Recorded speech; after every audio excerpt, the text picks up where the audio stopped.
ॐ दक्षिणस्य समारम्भा शङ्कराचार्यमध्यमा अस्मदाचार्यपर्यन्ता स्मर्या गुरुपरम्परा श्रुतिस्मृतिपुराणानाम् आलयं करुणालयं नमामि भगवत्पादं शङ्करं लोकशङ्करं शङ्करं शङ्कराचार्यं केशवं बादरायणं सूत्रभाष्यकृतौ वन्दे भगवन्तौ पुनः पुनः ईश्वरो गुरुरात्मेति मूर्तिभेदविभागिने व्योमवद्व्याप्तदेहाय दक्षिणामूर्तये नमः।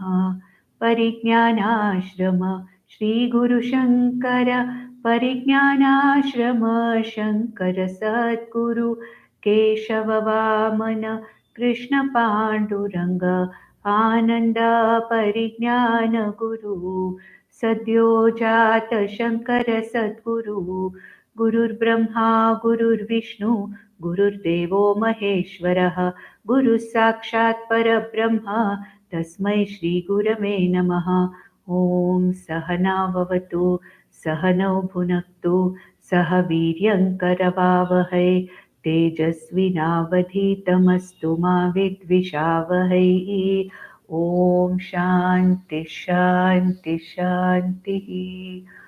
ॐ नमो भगवते वैवस्वताय मृत्यवे ब्रह्मविद्याचार्याय नचिकेतसे च। So in the last session we saw that again when Nachiketa got an opportunity to ask for this knowledge, he again reiterated his third vara, the third boon which he had asked Lord Yama. He reiterated in the 14th verse of the second valli of the first chapter and asked for this knowledge again. And how did he say? What did he ask? He had asked in the first valli, he had said that I have heard some people arguing that there is something left behind when a person dies. There are some other people who say that there is nothing left behind when a person dies. I want to know what of this particular these two ideas, which is the correct one, I want to know. That is how actually he had put this question in the first valli of the first chapter. But ultimately we have to understand that what Nachiketa wanted to know was about this Atman, about Brahman. We have to see one thing, that when a body dies, when a physical body dies, there are two things. There is a Sukshma Sharira and a Karana Sharira, which is there, which is waiting to travel along with all the Sanchita Karmas. This Sukshma Sharira, Karana Sharira, the Chidabhasa, you know what the Chidabhasa is. We have already described it both in Bhagavad Gita as well as Viveka Chudamani. So the Sukshma Sharira, the Karana Sharira, the Chidabhasa, and all the karma, Sanchita karma package, all of them bundle up together and travel, leaving the physical body.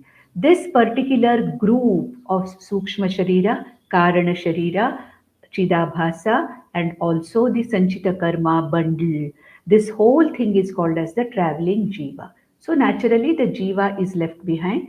The Jiva travels, goes to various fields of experience called as various lokas, whatever it is, and exists in a potential form, temporarily exists in a potential form in Prakriti or Maya. And whenever the prarabdha karmas for that particular jiva have fructified, then this jiva embodies itself into another body and appears as another body mind sense complex. So this is one thing which is left behind. But there is something else, which is the Atman, the consciousness, or Brahman. All of them are same. Sat, Chit, Ananda, Satyam, Jnanam, Anantam, Atma, Brahma. All these things are the Paryaya Padas or the equivalents for this Atma. This consciousness or Atma, which is my real nature, which is the real me, that is the one thing which never really changes, which never really travels, which is just there irrespective of whether the physical body is there or not, whether the traveling jiva is there or not. This Atman is something which is all the time there. The jivas come and go, the physical bodies come and go, but what really stays all the time in all the three periods of time, in the past, in the present, in the future, without undergoing any change, is this Atma. We saw in Bhagavad Gita, na jayate mriyate va kadachit nayam bhutva bhavita va na bhuyaha ajo nityah shashvatoyam puranaha na hanyate hanyamane sharire. The sharira is the one which dies, whereas the sukshma sharira, which is called as the jiva, travels, and that which neither travels, that which is neither born, that which does not embody itself again, but that which stays without any vikaras, nirvikari, is this Atma. And that particular verse is going to come again in the 18th verse. The Atma description of Yamadharmaraja is going to be the same as we saw in Bhagavad Gita. We'll see that later. So here, which is it that Nachiketa is asking for when he says that there is something left behind after the death of the body? What is it that he wants to know about? Nachiketa is not interested in knowing about the traveling jiva, because he knows that the jiva travels and comes back again in another physical body. Then what is it that Nachiketa is interested in? Nachiketa is interested in knowing about this Atma, which is neither born nor travels. And when he got an opportunity this time in the 14th verse, which we saw in the last session, again Nachiketa reiterates the same question and asks this question in a different way to Yamadharmaraja. How does he ask that question? He says, we'll read that again because it's a very important verse, and we can say this is the beginning of the teaching where the Shishya is asking for that knowledge again from the Guru. He has already asked that, but still again, the second time, the Shishya asks for this knowledge. And what does he say? Anyatra dharmad, anyatra adharmad, anyatra asmat krita kritat, anyatra bhuta cha bhavya cha, yattat pashyasi tad vada. So, hey Guru, hey Acharya, hey Yamadharma, what is it that I want to know about? I know that there is a tattva. I know that there is something which is anyatra dharmat, anyatra adharmat. There is something which is beyond dharma and adharma. Now, what is the meaning of dharma and adharma here? Let us understand it as punya and papa. We know that by doing the dharma karmas, as told in the Veda Purva, one accrues punya, and with that punya, the person is able to travel to higher lokas or get a very good quality of life here only in this jagat, in this world also. So all his eshanas are fulfilled, the putra the vitta loka all these desires for progeny, for arthakama, they're all, absolutely fulfilled. So this accrual of all that is conducive, that which gives me sukha in life, is called as punya. And punya is something which is accrued by following a dharmic way of life. Therefore, when we say dharma, it also means punya. Who acquires punya and papa? Not the Atma. It is the Jiva which acquires the punya papa and travels to various lokas depending upon whatever punya it has accrued or papa it has accrued. Why? Because Jiva is the Karta. Jiva is the one who is the doer. The one who is the doer becomes the Bhokta. Jiva being the Karta does dharmic actions or adharmic actions, and Jiva being the Bhokta accrues punya or papa. But here, Atma is something which we already know is a karta. Again, Yamadharma is going to talk about that in the future verses also. So here, Atma is something. Atma is that tattva. Atma is my swarupam. Atma is that consciousness which is not the karta, which does not really do any action. It is not a doer of any action. nor is it an experience of the results of any action.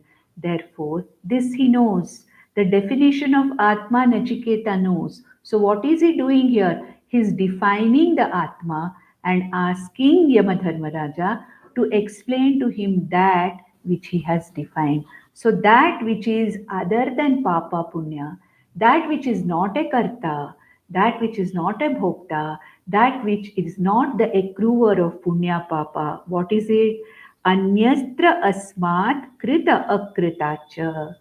That which is neither a product nor which is a cause. Krita means product. Akrita means cause. Karya karana. Krita means karya. Akrita means karana. That Atma which is neither the karanam nor the karyam for anything. Anyatra bhutacha bhavyacha. That which is kalatraya atitam, that which is not affected by the time principle, that which does not get decayed by the time principle, that which remains the same in all three periods of time, does not vary, does not get decayed, does not go away, that which is present in all three periods of time. Anyatra bhutacha bhavyacha yat tat pashyasi tadvada. That which you know as you see it, yat tat pashyasi, that which you know, that which you have seen very clearly. Seen means here that which you know, that about which you know clearly. Please tell me about that. Please talk to me. Give me the instructions. Instruct me. Educate me. Give me the knowledge about that Atma. Now, in the next verse, in the 15th verse, the 15th, 16th, and the 17th verses are the verses which are talking about a most important sadhana for this Atma Vidya. What has actually Nachiketa asked for? He has asked for Atma Vidya. He has asked for the knowledge of that Atma. So it is the Atma Vidya he has asked for. And here, what does Yamadharma Raja say in the next verse, in the 15th verse? He says, Sarve Veda Yat Padam Amananti Tapamsi Sarvani Cha Yat Vadanti यदिच्छन्तो ब्रह्मचर्यं चरन्ति तत्ते पदं सङ्ग्रहेण ब्रवीमि ॐ इत्येतत्. So here in these three words, Yamadharmaraja is very briefly talking about the Omkara Upasana as a preparation, as a preparatory sadhana for the knowledge of Atman. So what did he say?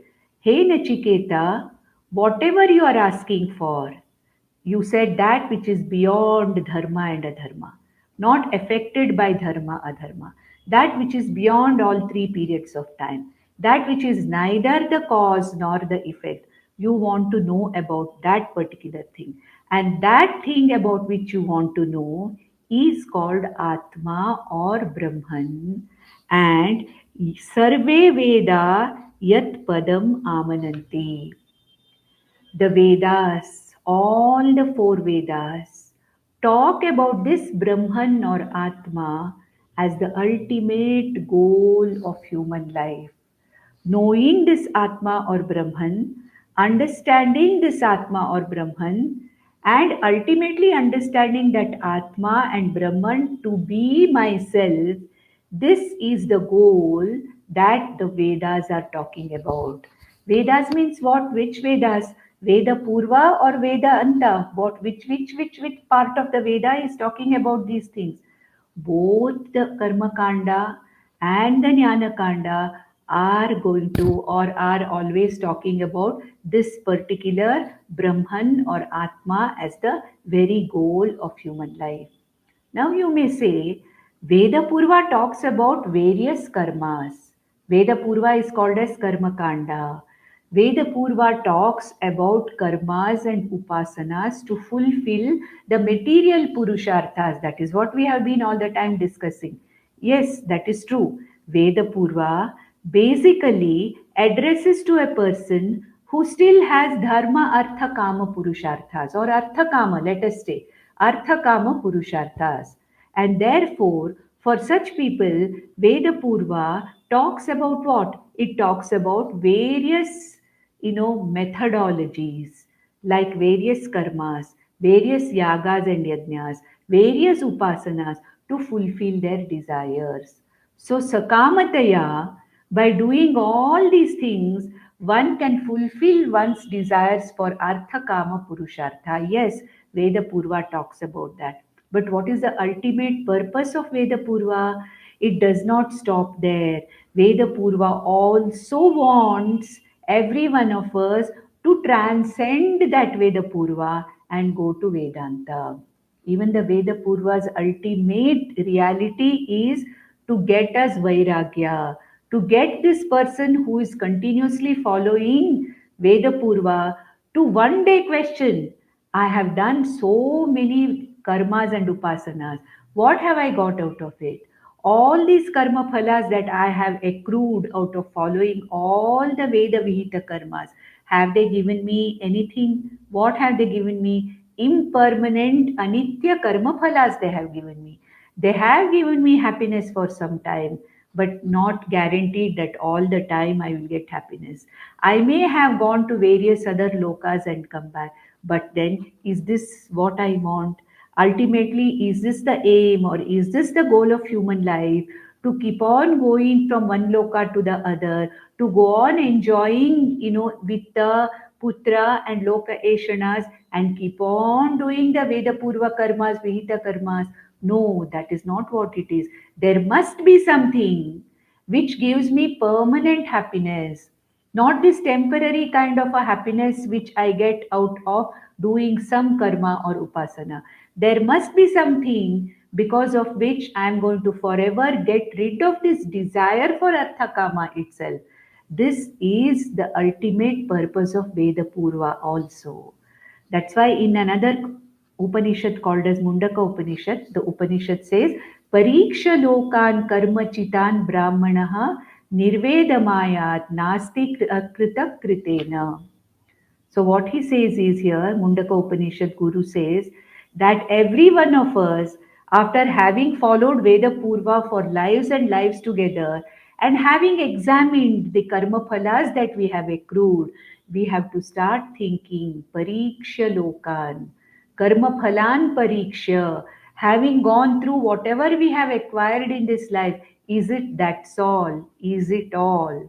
Or is there something else? Is there something which permanently releases me from this bondage? Is there anything which permanently releases me from this desire for Artha Kama? Ultimately, we have to start thinking of that. And then we go to the Veda Anta, which again talks about the same Atma. So he says here, Sarve Veda Yat Padam Amananti. All the four Vedas, both Veda Purva and Veda Anta, they talk about what? This ultimate goal is explained in the Vedas, as explained in the Vedas, that is as the ultimate goal of human life. Tapamsi sarvani cha yad vadanti, all kinds of discipline, sadhana chatushtaya sampatti is prescribed for getting this knowledge. Tapamsi means what? All the disciplines that a mumukshu is supposed to follow in the form of viveka, vairagya, shamadhi, shatka, sampatti. All these things which a mumukshu is supposed to follow. Tapansi sarvani chayad vadanti.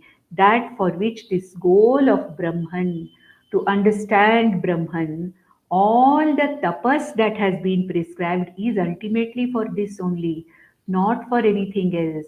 After all the preparations, ultimately, if we don't go in for our final goal of knowing Brahman or attaining moksha, what is the point?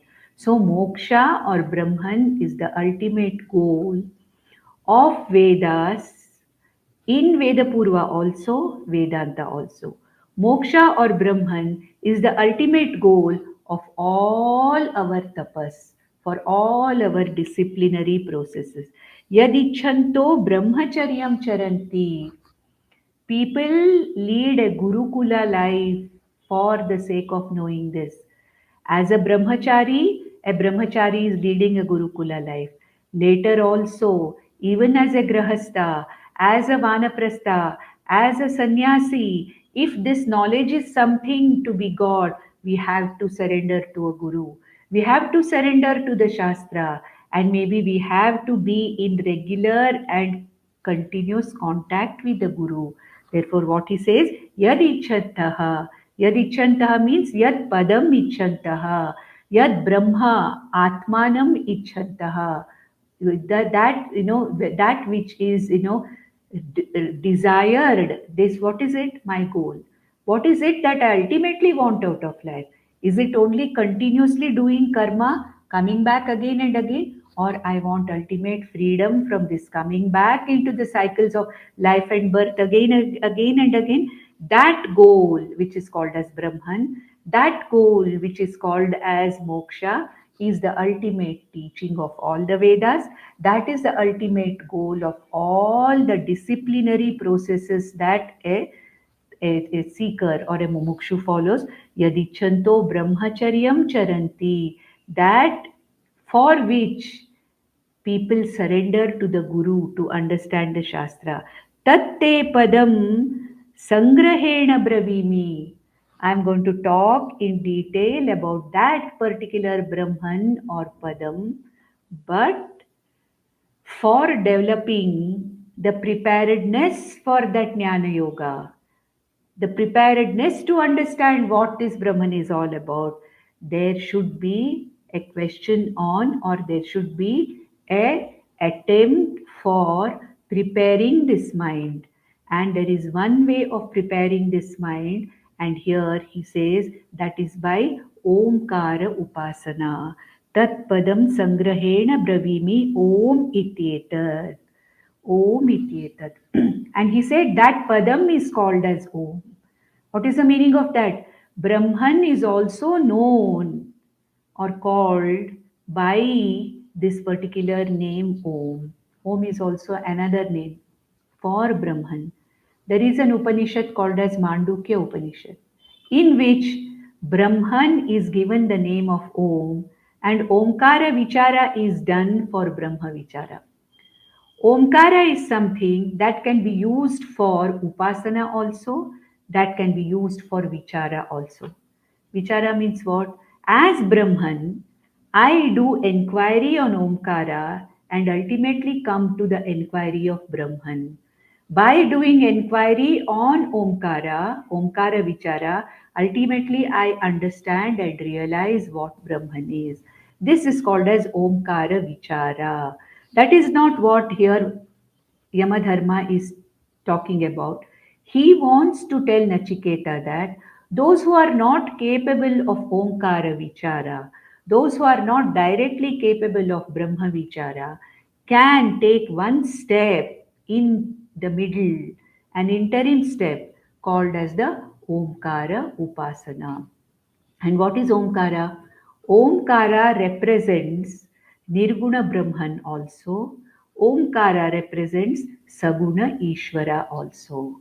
Therefore, by the enquiry into this Omkara, enquiry into Nirguna Brahman is done like it is done in Mandukya Upanishad for understanding what this Brahman is. At the same time, it is said that those who are not capable of this direct enquiry, Omkara can be utilized as an alambanam for upasana. Alambana means what?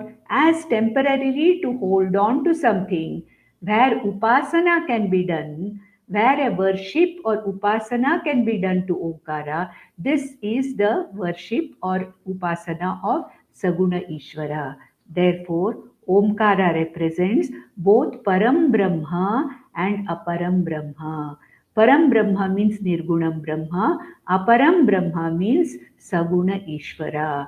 And Omkara can be taken as an alambanam, that which can be taken as a support for the upasana to develop the capacity of the intellect to get this knowledge. That is what he's going to talk about in the next two verses, using Omkara as the alambana for Saguna Ishvara Upasana. That is what he's going to talk about. Now, in the 16th verse, let's see what Yamadharma talks about Omkara as the Upasana. He says, यत्तद्येवाक्षरं Brahma यत्तद्येवाक्षरं परं एतद्येवाक्षरं ब्रह्मा एतद्येवाक्षरं परं एतद्येवाक्षरं ज्ञात्वा यो यदिच्छन्ति तस्य तत्. So here he's talking about the glory of Omkara. And what happens? Depending upon whether you are doing the upasana of Omkara or whether you are doing vichara of Omkara, that particular result you will get. So he says, Yetadyeva Omkaram Brahma. This particular, Brahma, this Eva Aksharam. Om is a symbol, a phonetic symbol. Aksharam Brahma. Why is it that Brahman and Omkara are equated? Number one, two reasons are given. Number one, Om is Ekam. It is one syllable. It is Om. Though it is made up of A, U, and Ma, when we chant, we say Om. It is one single syllabled sound, Om. Brahman is also Ekameva Advitiyam, one. Om is Aksharam. Aksharam means that it is a symbol which does not degenerate. Naksharati iti Aksharam. Brahman is also Aksharam. We have seen Aksharam Brahma in the 8th chapter of Bhagavad Gita. Therefore, Om is an ideal symbol for Brahman. Since Om is Ekam, Brahman is Ekam. Om is Aksharam, Brahman is Aksharam. Om is taken to represent Brahman. What kind of a Brahman? Yetadyeva Aksharam Brahma. It is Saguna Brahman also in the form of Ishvara, for which we can do the Upasana. Yetadyeva Param. This Omkara is the representative of Nirguna Brahman also. So what can you say in another language? Karanam Brahma, Nirguna Brahman also is represented by Omkara. Karyam Brahma, Aparam Brahma or Sagunam Brahma Ishvara is also represented by this Omkara. Yetatyeva Aksharam Nyatva. Understanding this Aksharam Om, either in the form of Omkara Vichara or in the form of Omkara Upasana. If I take up Omkara for Upasana, I realize the Saguna Brahman or Ishvara, that is the phalam I get. If I utilize Omkara for Nirguna Brahma Vichara, after having fully prepared myself for this Vichara, then also the same Omkara Vichara gives me my final goal. I attain my final goal of Brahman or Moksha. What does it mean, attaining moksha? Attaining moksha means I understand that my ultimate nature, my real nature is nothing but Brahman. See, there is nothing called attaining a moksha or getting a moksha. It is understanding that I am already mukta. I am the mukta swarupa. Nitya shuddha buddha mukta swarupa atma aham is asmi. Iti, this knowledge itself, this understanding itself is called as moksha. So, this Omkara can be utilized in two ways. One for the sake of Upasana on Ishvara, by doing which I attain the Saguna Brahman. I may probably go to the Brahmaloka and get Kramamukti later, which was talked about in the 8th chapter of Bhagavad Gita. Or in this life only, because of my Upasana on Omkara, I get the capacity or the preparation of the mind to go on to Omkara Vichara, as it is done in Mandukya Upanishad. So he says, Yetadyeva Aksharam Nyatva, knowing this Omkara, Aksharam Omkara, either as Upasana or in the form of understanding and knowing this, Yo Yadichanti Tasyatat, whatever he wants, whether he wants to attain Saguna Ishvara, attain Brahmaloka, highest Loka, and then get the Kramamukti out of there, or whether I want to know my final goal of Atma Swarupa right now, depending on whatever I use the Omkara for. Depending on that, I get the result that I want. But at the same time, Omkara Upasana also can be used as an interim Upasana for preparing my mind, for the ultimate knowledge of Omkara Vichara. So, what he's saying here is, hey Nachiketa, I'm going to tell you now whatever you want. That Brahman, which is talked about in all the Vedas, that Brahman, which is the ultimate result of all tapas, I'm going to talk to you about that. But may you also know during this discussion that there is something called as an Omkara, which can be used as an alambanam symbol, a symbol alambanam for the sake of either upasana or for the sake of knowledge. And this Om is something which is given as a name to Brahman. Om is the Abhidhana or the name, and Brahman is the Abhidheya, the meaning of that Akshara called as Om. That's what it is called in Mandukya Upanishad. Then in the 17th verse he says, Yetad alambanam sreshtham, Yetad alambanam param, Yetad alambanam nyatva, Brahmaloke mahiyate. Now, Om is a very versatile symbol. That is what Yamadharmaraja wants to say.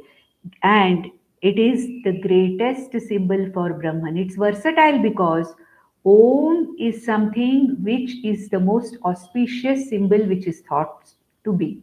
Because that is the first sound which came out of Chaturmukha Brahma's mouth when he started creating the whole universe.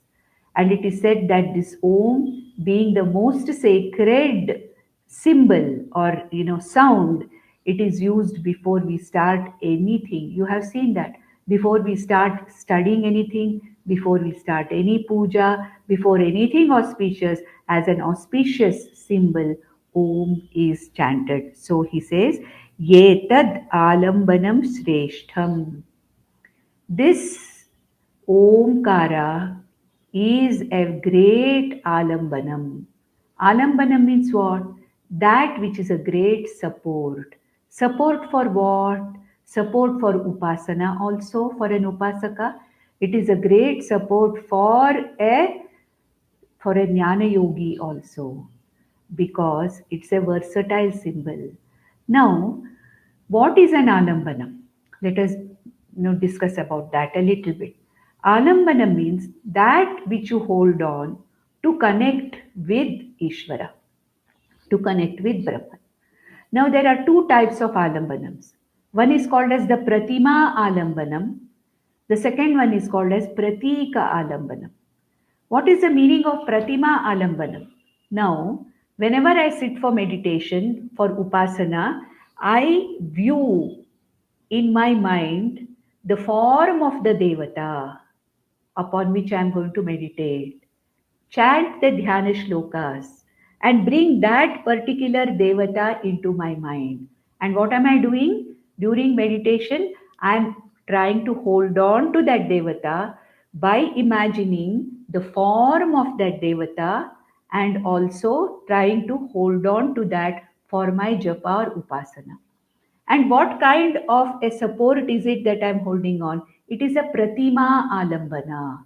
It is a pratima, because whatever my Ishta Devata is, I have imagined or I have projected or I have thought of, depending on what is given in the stotras, shlokas, and all that. I know 4 hands or eight arms or whatever it is, in whichever way it is described in Smriti and also in Puranas and others. I visualize my Ishtadevata in a particular form and chant the Dhyana shlokas. What is this? This visualization of my Ishtadevata is an alambanam for me to hold on during my upasana. So this particular alambanam is called as Pratima alambanam, an alambanam with a name and form. There is another alambanam, a support which I hold on. is called as a pratika alambanam. Pratika alambanam means a symbol alambanam. I can hold on to a particular symbol. See, there are certain, meditation systems which prescribe, a flame, light, whatever it is. So for this upasana, I hold on to a particular symbol for my upasana, for my worship. Now, Omkara is called as a Pratika Alambanam. Why it is called Pratika Alambanam? Om is a sound symbol. It is a single akshara sound symbol. Though we write it like this, we write Om, we write it like that. But Om does not have a shape, form, legs, hands, and all that. It is a symbol. It is a verbal symbol. It's not a written symbol, though it is written like that. But ultimately, it is a phonetic symbol. It is a verbal, it is a phonetic symbol. Therefore, Omkara is called as the Pratika Upasana. Pratika Alambana. So, what do you do with Pratika Alambana? What is it that I want? I want Brahmaloka, that is, I want to go to higher lokas. I want to go to the highest loka, Brahmaloka, reach there and then get Krama Mukti as told in the 8th chapter, or I want Jivan Mukti here and now. Depending upon what I want and whatever is the preparation that I have, all my preparatory stage, whatever I have, then I use this Pratika Alambanam of Omkara for Saguna Upasana or for Nirguna Brahma Vichara. And depending upon whatever I use it for, that particular result I get. Of course, more details of Omkara is not relevant here. Only here Yamadharma wants to say to Nachiketa and to all of us that Omkara can be used as a Pratika Alambanam for Omkara Upasana and for Omkara Vichara. With Omkara Upasana, there are two results: preparation of the mind for the next stage for moksha or attaining the highest of the lokas, which is called as the Brahmaloka, from where the jiva can get Krama Mukti, gradual Mukti there. At the same time, if a person is well prepared, he's a sadhana chatushtaya sampanna adhikari like Nachiketa now, Omkara can be used as a pratika alambanam for Omkara vichara. Maybe sounding a little odd, but it is not difficult. You can understand that Omkara is a pratika, it is an alambanam, can be used for either upasana or for knowledge. So, what is now Yamadharma Raja doing? He is not going to talk about Omkara upasana at all to Nachiketa, but he is directly going to go to the teaching of what is the ultimate meaning of that symbol. Omkara is Brahman.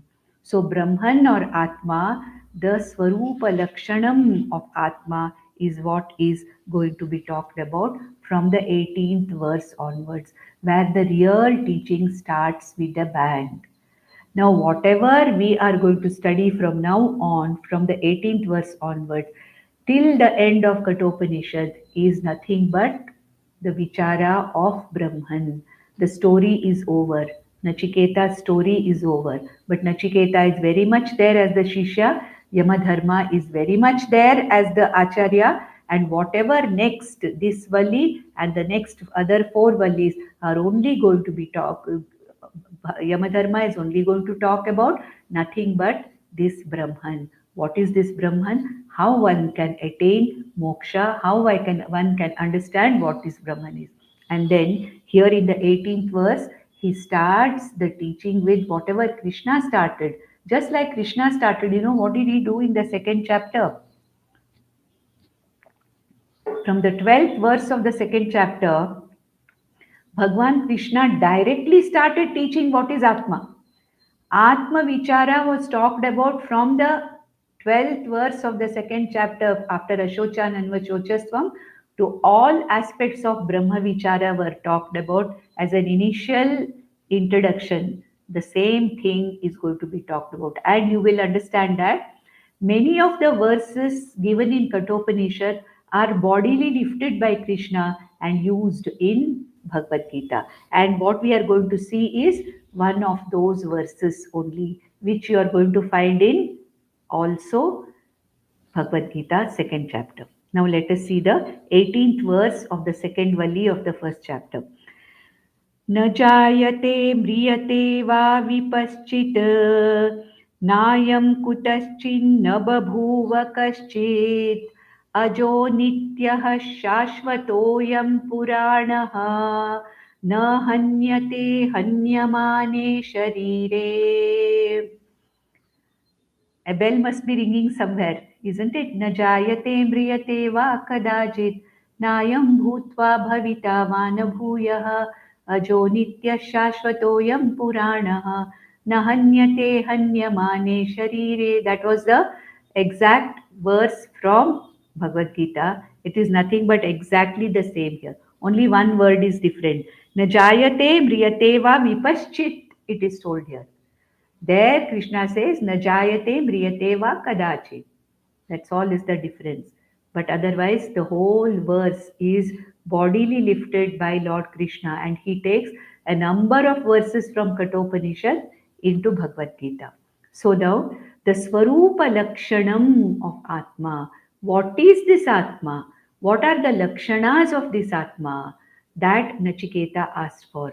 Please remember, Atma and Brahman are one and the same. Atma or Brahman is that which remains without traveling, which remains even after the death of the body. That is what Nachiketa wants to know. And that Atma or Brahman is being talked about by Yamadharma now. And what does he say here? He wants to explain the Nityatvam of Atma in this verse. Nityatvam means what? That which is, eternal. Atma is eternal. Atma is something which doesn't, waste away. Atma is something which is nirvikari. No changes take place. That's what he wants to explain here. Atma is nityam. It is present in all 3 points in time. It's not as if it was not there before, it appeared with the body and disappeared with the body. No. Nityatvam of Atma is one thing which he wants to talk about here. Secondly, he wants to talk about the nirvikaritvam of Atma. Thirdly, he wants to talk about nothing ever happens to Atma, even if something happens to the body. Though this Brahman or Atma is so closely associated with the Jagat, with the body, mind, sense complex, whatever happens to the body, mind, and sense complex, nothing happens to the Atma. So Nityatvam, Nirvikaritvam, and Asangatvam of Atma is going to be talked about in the 18th verse. So what does he say? Na jayate mriyate va vipaschit. Vipaschit means the all illuminating consciousness. This self-revealing, all illuminating consciousness, this Atma or this Brahman, which illumines this body, mind, sense complex and illumines the entire Jagat, this all illumining Atma, na jayate, na mriyate va. It is neither born nor does it die. That means what? It is birthless, it is deathless. So all the other vikaras are also taken care here. We already know that what are the Shad vikaras? What does the body go through? The body, mind go through what? Body, mind, sense complex or anatma or matter principle, which we have already studied in Gita and also in Vivek Chudamani. What are the 6 vikaras? Asti, jayate, vardhate, viparinamate, apakshiyate, vinashyati. Asti exists in a potential form in the womb of the mother. Let us take the body, mind, sense complex. Jayate, it is as though born. Vardhate, it grows. Viparinamate, it changes into adulthood. Apakshiyate, gradually over a period of time it starts degenerating. Vinashyati, ultimately it dies. So all the body, mind, sense complexes, all the anatma, all the matter principle is going through what? Is going through these 6 vikaras called as Shad vikaras. Whereas Atma, being pure consciousness, being not a matter principle, does not go through any of these six vikaras. And therefore, what does he say here? Na jayate, na mriyate. When you negate the first vikara and the last vikara, the four in between are automatically negated. When you say Atma is not born, Atma does not die, what does it mean? It is all the time there. There is no question of jayate, vardhate, viparinamate, vinashyati, or apakshiyate, all this is not there at all. So, by saying Atma is neither born nor does it die, what does Yama do? He negates two important changes of birth and death for Atma, and with that we have to understand that the other four vikaras also not there. So vipaschit means what? This consciousness, this all illuminating consciousness is neither born nor is it, does it die. So it is devoid of all vikaras. Therefore, what is Atma? It is Nityam and it is Nirvikari. No vikaras are there, Shad vikara. Nayam kutaschit nababhuva kaschit. It did not come from anything because it is not born. When something is born, it comes out of something. So Nayam babhuvaha, Nayam kutaschit, nababhuva kaschit. It did not come out of anything. It is not the karyam of anything. Na babhuva kashit. It is not going to become anything. It's not going to give rise to anything. So it is not the karanam also. It is not the karyam. It is not the karanam. Because it is not born at all, it cannot be a karanam. That's what Mandukya Upanishad says. That which is not born can never be the cause for the birth of anything else. Similarly, here also he says, Yamadharma says that Nayam Kutaschita. It did not come from anywhere. Atma was not born from anything. Na babhuva kaschita. It is not going to become anything or change itself to anything else. Ajaha. It is unborn. Nityaha. It is eternal. Eternal. Not coming and going. That is why moksha is also eternal. I am already Mukta Purusha. When I say attaining moksha, if I attain moksha, I can lose it anytime. What is attaining moksha? Understanding that I am this eternal Brahman. I am this eternal Atma. This understanding itself is moksha. I am already free. I am already a Mukta Purusha. So ajaha, nityaha, shashvataha. Shashvataha means what? For which there is no decay. That which is ever there. When something can be ever there, that which does not decay. Sometimes you may say there are things which are there for millions of years, like this earth is there, this solar system is there, this universe is there for millions of years, but you are seeing continuous decay.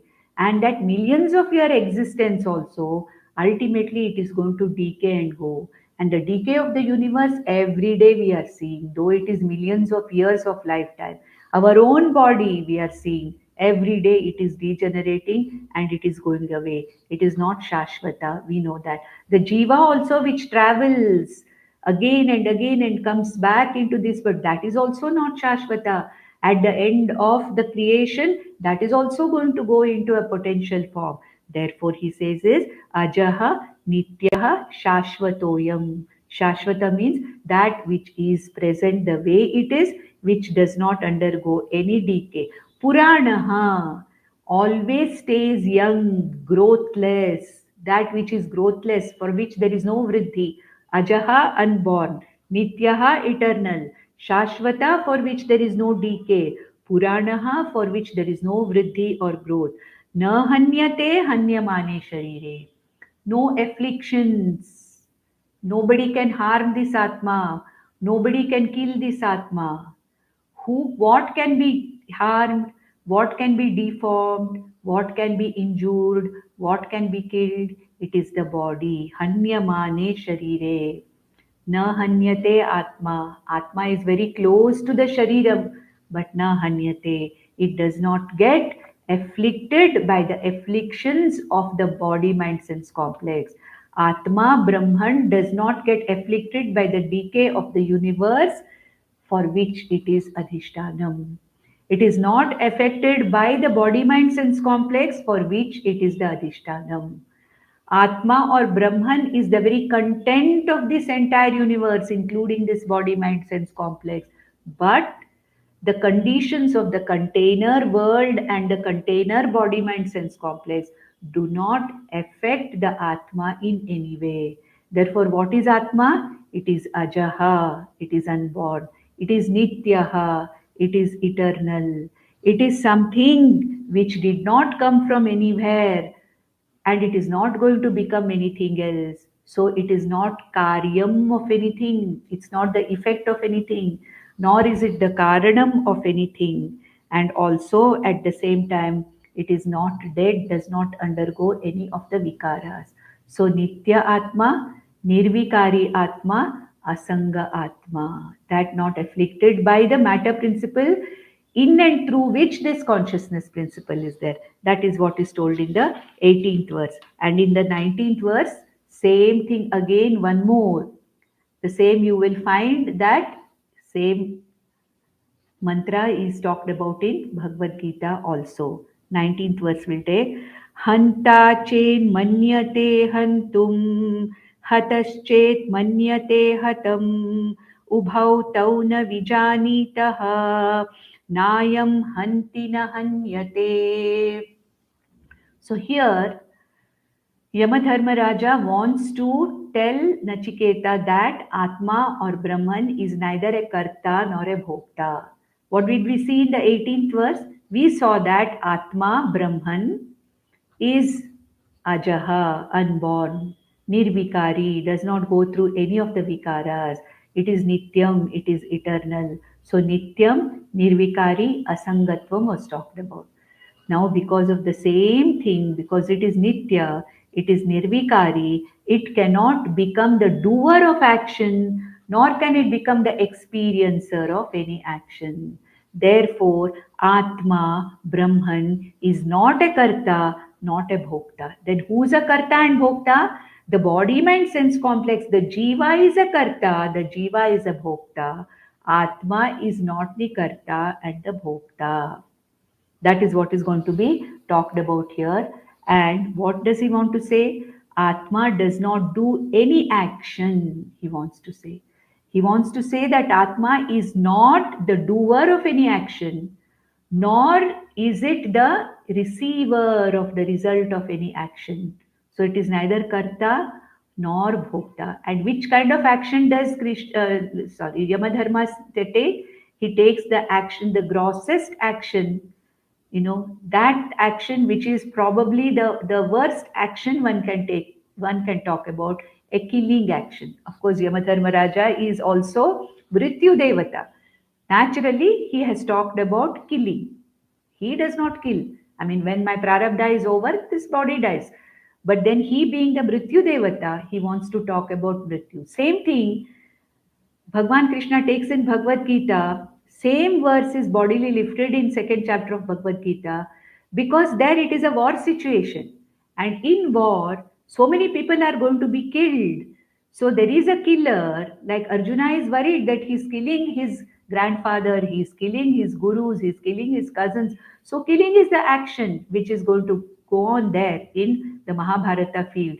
Therefore, there also, Lord Krishna finds that this is an appropriate verse to be taken from Kathopanishad to say that Atma is not the doer of any action. Atma is not the Karta. Atma is not the recipient of the phala of anybody else's action also. Atma is not the recipient of anybody else's action. If a person hurts me, at the most, he can hurt my body, he can hurt my mind and sense complexes. He cannot hurt Atma, which is the real me. By words, one can hurt my mind. By actions, one can hurt my body. But then I, the Atma, is not hurt by any of these things. So Atma is not the Karta or Bhokta, is what is going to be talked about in the 19th verse. Another Swarupa Lakshanam of Atma. What does he say? Hanta chet manyate hantum. Okay, and hataschet manyate hatam. If a person thinks that he is killing somebody. Hanta chet manyate hantum. I am going to kill, like Arjuna said, I am going to kill all these people. So, if Arjuna is going to think that he is going to kill all these people, Hanta chen manyate hantum.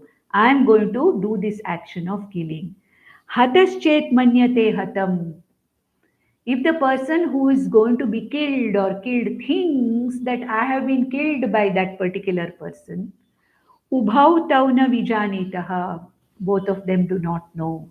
Why? One thinks that he is the doer of the action. The other thinks that he is the recipient of this person's action. Ultimately, who's the doer of the action? The body, mind, sense complex of Arjuna in Bhagavad Gita is the doer of action. And all those enemies on the other side are the recipients. What part of this? The body, mind, sense complex is the recipient of Arjuna's action. Therefore, actually speaking, Arjuna as Atma is not the killer, and all those Bhishma Dronadi as Atmas are not going to be killed. Similarly, if somebody hurts me, that hurt can be only for the body, mind, sense complex. It is not for me, the Atma, which is the real me. So, Atma or Brahman is neither the Karta nor the Bhokta. That is the meaning of this particular 19th verse. So, Hanta chek manyate hantum, hatas chek manyate hatam. That I am going to be killed or I am killed by the action of this person. Ubhau tauna vijanitaha. Both of them do not know because both of them are thinking that I am the Karta, one person thinks, I am the Bhokta, one person thinks. The Karta does not know that it is the body, mind, sense complex, Anatma, which is as though doing the action. I, the Atma, is the Sakshi Chaitanya Atma of that action also. I am Asangaha, Nirvikari, therefore I cannot do any action. Similarly, the person who is affected or afflicted by the action, if he knows I am that Atma Brahman, I cannot be afflicted by anybody else's actions, then this is real knowledge. That's why it is very helpful for us in our daily transactions also. Because guilt and hurt are something which is all the time, troubling us. I should have done this. I should not have done this. I did this. I did that. That's why this happened. The guilt is all the time there. According to the Prarabdha, this body mind sense complex has done something. Atma is not responsible for that action. At the same time, depending upon the Prarabdha of the other person, he or she has been the recipient of my action. And who is the recipient? Not the Atma, but the body mind sense complex of the other person. Therefore, there is no question of any kind of a hurt or guilt. When I become the victim of somebody else's action, I suffer from hurt. When I become the doer of somebody, an action which hurts somebody, I say I regret. I am suffering with regret. Therefore, when I understand that I, the Atma, am neither the Karta nor the Bhokta, it is merely the Anatma which is the Karta and Bhokta, and I, the Atma, is that pure consciousness, Asanga Atma, Nirvikari Atma, which is not affected by any action of the body, mind, sense complex, then such a person knows. As long as, a person thinks that I'm the doer and has any kind of a guilt or regret, Ubhautau na vijanita. Another person thinks that somebody has hurt me. Both of them do not know. Nayam hantina hanyate. There is nobody who hurts, nobody who injures, nobody gets injured. The body mind sense complex gets injured.